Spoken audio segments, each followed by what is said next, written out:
กราบสบายดีเบิร์ดสู่คู่สู่คนที่เขามาเบิ่งมาชมสองของเฮาสำหรับตอนแรกวันนี้ข่อยก็ขึ้นมาอยู่ทึ่งไฮคือเก่าคือตอนนี้ก็นั่งอยู่แคมน้องอันนี้ก็แม่น้องปลาเฮาเนี่ยแหละเนาะ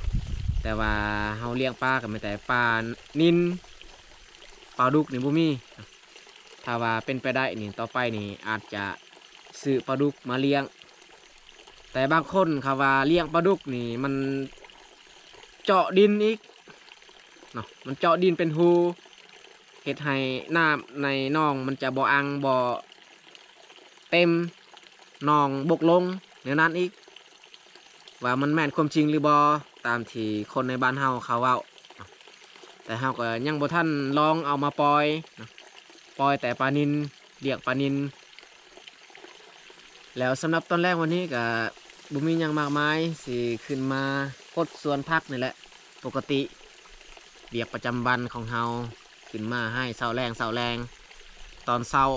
วันนี้นี่แมนเบายูบขึ้นมาฮดแล้วก็ตอนแรกนี่คออีกขึ้นมาเปลี่ยนกันเฮ็ดเปลี่ยนกันบุรบัตรักษานี่แหละถ้าว่าเฮาบ่เฮ็ดบ่ห้าก็บ่ได้กินนะอยู่บ้านเฮานี่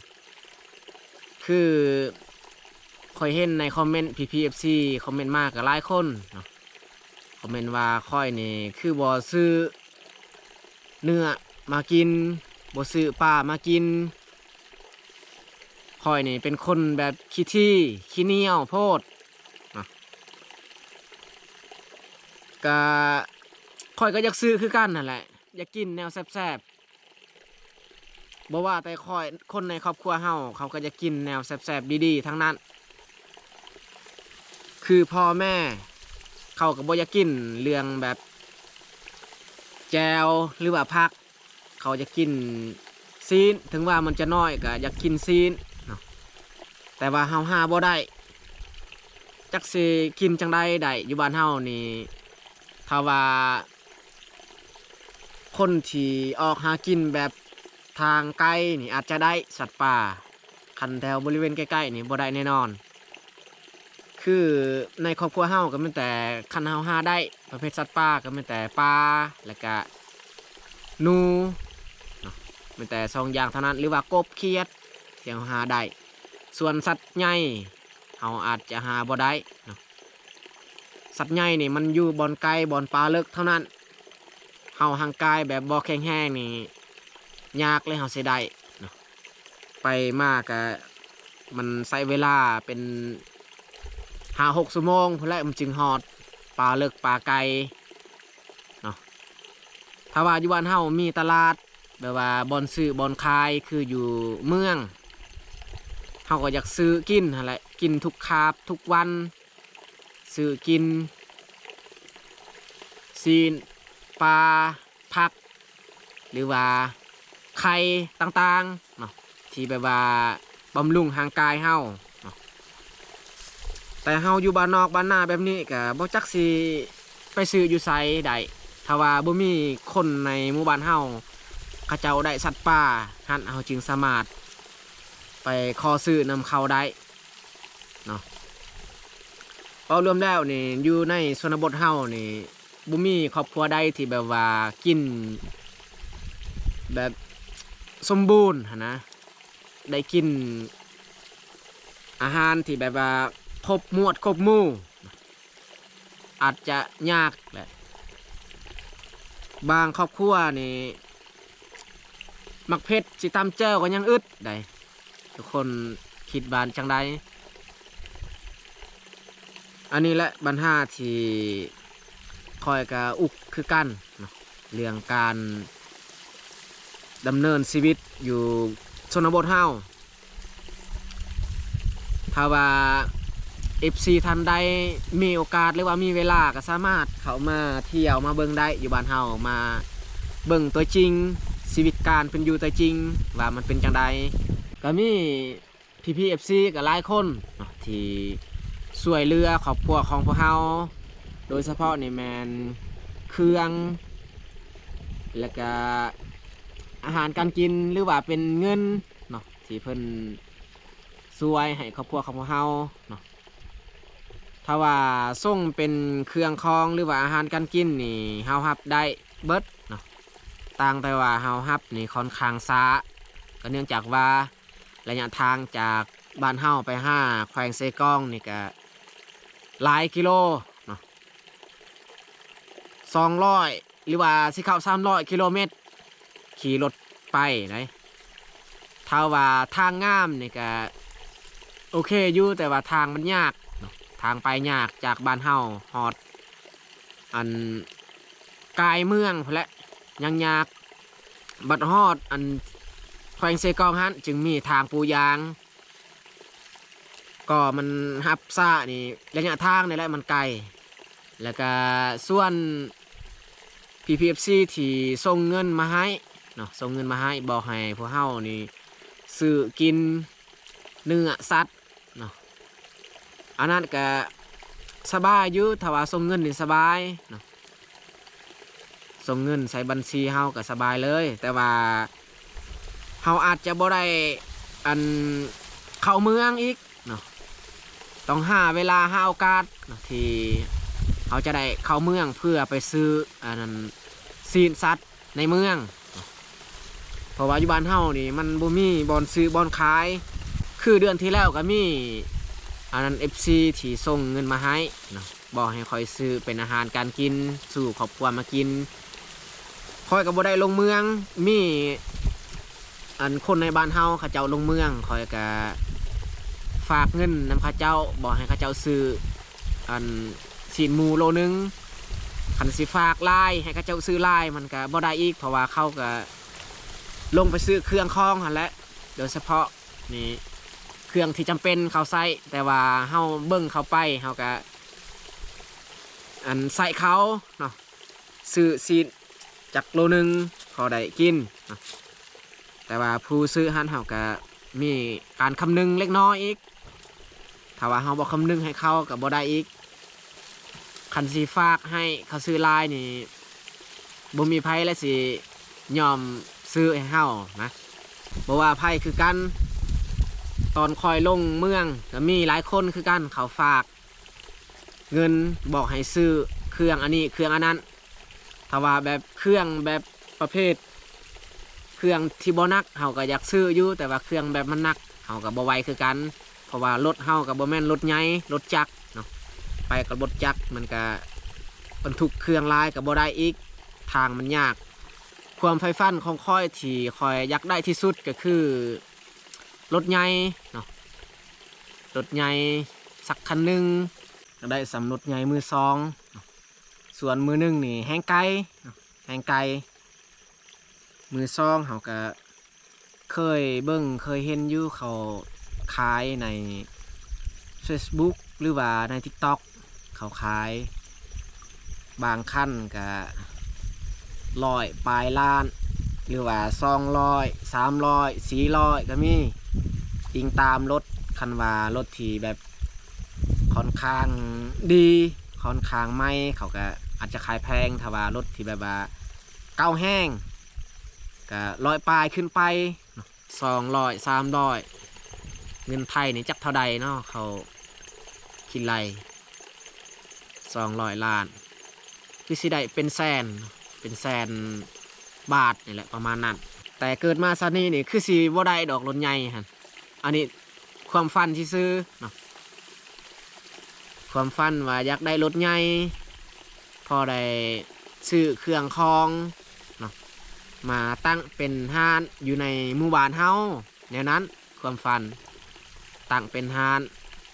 เพราะว่ารถใหญ่นี่เราสามารถซื้อเครื่องซื้อของจากเมืองเนาะเพราะว่าจะเป็นซีนปลาหรือว่าอื่นๆเราสามารถซื้อบรรจุได้หลายเนาะแล้วก็สามารถมาจำหน่ายในหมู่บ้านเฮาเป็นห้านเล็กๆความฝันแนวนั้นถ้าว่ามีรถใหญ่นี่เรื่องอาหารการกินนี่เราอาจจะบ่อึดปานใดเนาะเราสามารถซื้อปลาตัวเป็นๆโดยเฉพาะในแมนปลาดุกปลานิลหรือว่าปลาอื่นๆจากเมืองมาซื้อแล้วก็มาปลาไว้บนใดบนหนึ่งอยู่บ้านเฮาหรือว่าก็เป็นอ่างไว้ คนในบ้านเฮาถ้าว่าไผแบบบ่มีอาหารการกินก็สามารถมาซื้อมาเอาอยู่หั่นหรือว่าซื้อเป็นขนมไม่ยังก็แล้วแต่เนาะมาตั้งในกำลังเฮือนนี่แหละความฝันแบบนั้นแล้วก็นอกจากนั้นเฮาก็สามารถช่วยคนในหมู่บ้านเฮาอีกช่วยเวลายามเจ็บยามเป็นรถใหญ่ก็สามารถช่วยได้แต่รถจักรนี่อาจจะยากอยู่บ้านเฮาเนาะรถใหญ่นี่ถ้าว่าคนแบบลุกย่างบ่ได้นั่งบ่ได้เฮาก็สามารถช่วยได้ขึ้นไปนอนอยู่ถึงรถใหญ่ก็สามารถเอาไปส่งเมืองได้แต่รถจักรนี่ยากแหละทุกคนเลยคือส่วนเกิดลูกนี่แหละโดยเฉพาะนี่ยากสุดเลยบางคนนี่เกิดลูกอยู่บ้านเนาะพอดีมันคลอดลูกยากต้องได้ไปส่งอยู่ห้องหมออีกเนาะไปส่งห้องหมอกับบ่แม่นสิเอารถไปได้เขาเอาอูเนาะเอาอูมามัดแล้วก็ห้ามเอาไปเนาะห้ามทั่วหมู่บ้านเฮานี่แหละยากสุดเลยทุกคนเอ้ยตัวนี้แหละปัญหาอยู่บ้านนอกบ้านนาเฮานี่ตัวนี้แหละความฝันที่คอยอยากได้อยากมีคอยฝันได้ก็ไม่แต่สำนั้นแหละที่คอยคิดอยู่ในใจตลอดอยากได้อยากมี แต่กับความฝันที่มันเป็นไปบ่ได้บ่มีปัญญาแล้ว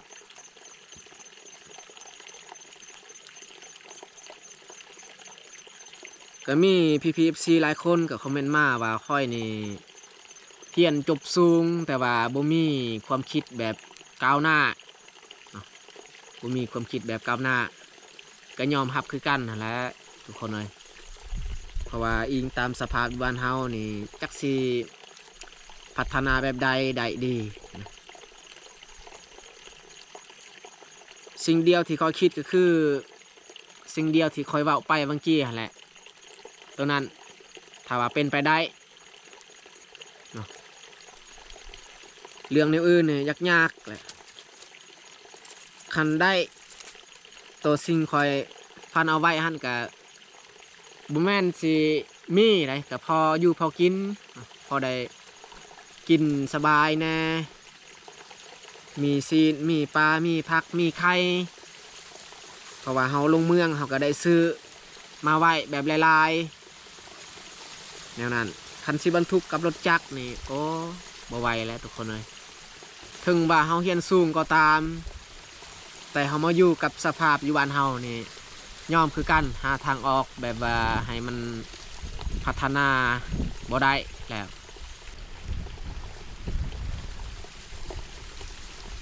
้วเรื่องสุขภาพร่างกายของเฮาตอนนี้ก็รู้สึกว่าใครแน่น้อยนึงแล้วเนาะเรื่องเจ็บแอวเฮาสงสัยตัวเรื่องเจ็บแอวนี่ย้อนว่ากล้ามซีนบนหลังนี่แหละน่าจะแมนอักเสบเพราะว่าเวลาเฮาเฮ็ดเวียกเนาะเฮาสังเกตเวลาเฮาเฮ็ดเวียกอยู่นี้เฮาสังเกตเลยสังเกตเบิ่งอาการตัวเองมันปวดบริเวณหลังปวดบริเวณหลังอาจจะแมนตัวปวดบริเวณหลังอันนี้แหละมันลงเจ็บแอวคือซีแมนตัวนั้นแหละแต่เฮาก็ช่วงนี้บ่ได้เข้าป่ามันแต่เฮ็ดเบียกเบาๆพักผ่อนอยู่เฮือนแล้วรู้สึกใครแน่ตอนกลับมาแต่เสกองหันเจ็บแอวนักเพราะว่าเฮาอาจจะขี่รถจักรนี่แหละขี่รถจักรไกลแน่คือซีแมนตัวนั้นก็แมนมีส่วนแล้วก็อีกอย่างเฮาหากส่งยาใหม่ๆส่งยาปุ๊บเฮาก็แลนกลับบ้านปั๊บเลยตัวนั้นแหละส่วนนี้ก็ใครแน่แล้วแต่ว่าก็ยังบ่ทันถึง100%ดอกอีกประมาณอาทิตย์หนึ่งเฮาพักผ่อนเฮ็ดเบียกแบบเบาๆบางๆอยู่บ้านถ้าว่ามันบ่เป็นตืมอีกอาจจะเข้าป่าเข้าห้วยได้และบาดนี้คือสิแมนโอเคแล้วสำหรับเบียกตอนนั้นวันนี้ก็ไม่แต่เฮาขึ้นมาหดสวนนี่แหละขึ้นมาหดสวนเมื่อวานมื้อซื้อเฮาก็ได้ปลูกไว้มะละขี้นกอยู่หั่นหรือว่าแนวพันธุ์อื่นๆเฮาได้ปลูกปนกันอยู่นี่แหละบริเวณหน้าเที่ยงของเฮาแล้วสำหรับคลิปนี้เฮาก็สิจบลงอยู่นี่แหละ การมานั่งเว้านั่งคุยกับ PPFC เนาะหรือว่ามาบอกอาการของเฮาให้ FC ได้รู้จักตอนนี้ก็รู้สึกว่าใครแน่แล้วทุกคนเลยอีกบ่ดนก็อาจจะหายดีปกติเนาะจังไดก็ขอขอบอกขอบใจเนาะ FC ที่คอยให้กำลังใจคอยซัพพอร์ตมาตลอดถ้าว่าบ่มี PPFC ที่คอยซัพพอร์ตคอยให้กำลังใจมาตลอดกับบ่มีวันนี้ดอกคอยได้เฮ็ดคลิปเนาะไปสร้างวิดีโอให้เบิ่งนำกันเนาะจังไดก็ขอขอบคุณหลายๆเนาะ FC หมดสู่คู่สู่คนเนาะบ่ว่าจะเป็น FC อยู่ลาวอยู่ไทยหรือว่าอยู่ต่างประเทศเนาะจังไดก็ขอบใจหลายๆเนาะแล้วสุดท้ายนี้นี่บ่มีหยังหลายแม้แต่สิอวยพรให้ FC หมดทุกคนจงมีสุขภาพแข็งแรงอย่าเจ็บอย่าจนให้ได้หยังก็ขอให้เจริญก้าวหน้าปรารถนาสิ่งใดก็ขอให้สมหวังทุกประการเนาะแล้วที่สำคัญในปี2026ปีนี้ก็ขอให้หมดทุกคนเจอแต่ความสุขตลอดปีจังใดก็ขอขอบใจหลายบ๊ายบายพบกันในคลิปต่อไป